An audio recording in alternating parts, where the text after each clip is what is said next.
Hello everyone. आज हम बात करेंगे आर्म्स एक्ट 1959 के सेक्शन 37 के बारे में, जो अरेस्ट और सर्च प्रोसीजर के बारे में है।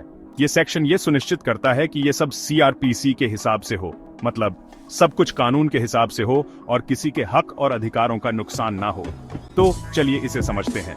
सेक्शन 37A के मुताबिक आर्म्स एक्ट के तहत कोई भी अरेस्ट या सर्च सीआरपीसी के नियमों के हिसाब से ही होगा, यानी अरेस्ट तभी होगा जब कोई ठोस शक हो, और सर्च के लिए मैजिस्ट्रेट का वारंट जरूरी है।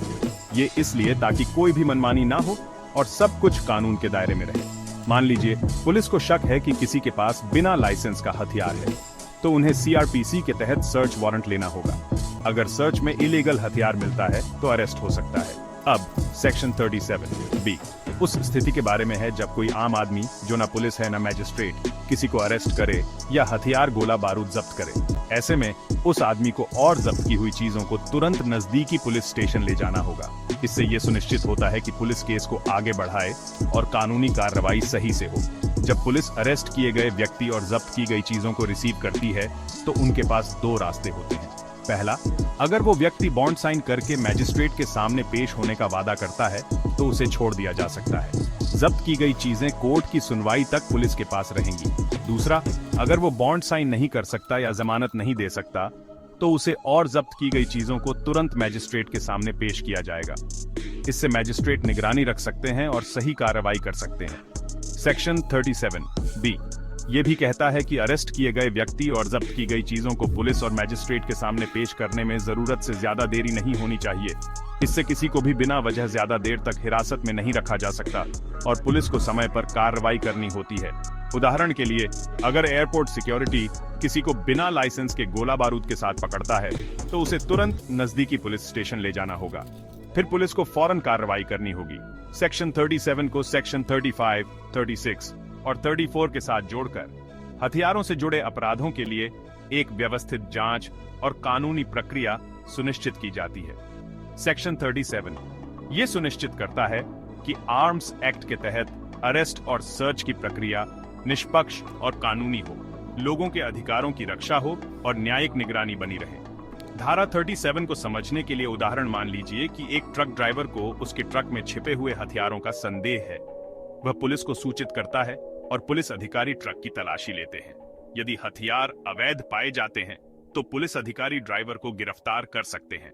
इसके बाद यदि ड्राइवर एक बांड पर हस्ताक्षर करता है तो उसे रिहा किया जा सकता है। यदि वह बांड पर हस्ताक्षर करने में असमर्थ है तो उसे मजिस्ट्रेट के समक्ष पेश किया जाएगा। कानूनी सुरक्षा और अधिकारों का संरक्षण धारा 37 यह सुनिश्चित करती है कि आर्म्स एक्ट के तहत गिरफ्तारी और तलाशी कानूनी प्रक्रिया के अनुसार हो। सीआरपीसी के प्रावधानों का पालन करते हुए यह सुनिश्चित किया जाता है कि व्यक्तियों के अधिकारों का उल्लंघन न हो और सभी कार्रवाई न्यायिक निरीक्षण के अधीन हो। यह प्रावधान गैर पुलिस व्यक्तियों को यह भी जिम्मेदारी देता है कि वे गिरफ्तारी या सामान जब्त करने के बाद कानूनी प्रक्रिया का पालन करें। यह सुनिश्चित करता है कि शक्ति का दुरुपयोग न हो और सभी कार्रवाई ईमानदारी और कानून के अनुसार हो। व्यावहारिक चुनौतियां और समाधान। हालांकि धारा 37 एक मजबूत ढांचा प्रदान करती है, लेकिन इसके कार्यान्वयन में कुछ व्यावहारिक चुनौतियां हो सकती हैं।